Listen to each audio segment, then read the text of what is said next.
Was there a period after where there was any sense of feeling a bit like deflated, whether it was even after the exams or after the results? I just wonder whether, people think, oh, you must be on such a high, and I'm sure you were, but does it also come with a kind of deflationary or not deflated period, I should say, where you're a little bit not lost or anything, but like you've just exerted yourself for like a year and there's kind of this down to it? I wonder, did you have anything like that? Yeah, kind of, because I was always going to go to ANU, I guess. I already had the early entry and everything, which was really good.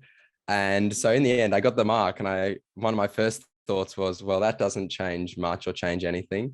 And then, I briefly considered like, oh, maybe I should change it up. But then I thought, no, the best option that I saw was going to ANU because of the opportunities it provided me. And so there was a bit of that, a moment of, oh, wow, now that it's here, it doesn't seem to mean much, which doesn't make sense because, I guess it was a fulfilling year for me in general, and I enjoyed my subjects and everything, the rest of it. But it wasn't long lasting, because I think there was also, I had a similar thought during year 12 where I thought, why did I work during year 11? Because that didn't matter for anything. And I remember one of my history teachers, my modern and extension teacher, she told me, like, be serious, Luke, you're always going to work because you're driven in that way in terms of finding that sort of achievement. And so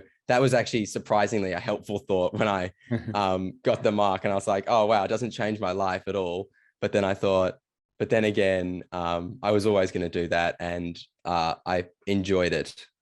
On the whole. Yeah, that's it. So it's the enjoyment of the process, but also from a self-esteem point of view, I think it's important as well to know that you gave it your all and that you didn't leave anything on the table. And that in itself is the most rewarding part of it, I think, which is why it does make sense what you're saying. Like, you got the mark and you're like, oh, so what? And yeah, there's a moment of like, wow, that's a great reflection of my year. But I think the real fulfillment comes from knowing you kind of left it all out on the table throughout that whole year. It's the process there. But it's nice for it to be capped off by, a mark or something objective that kind of correlates to that. I find that does help. And I think if we got rid of that, then that might be a weird thing, to never feel like there's a finality or closure to it. I think that all makes sense, what you're saying.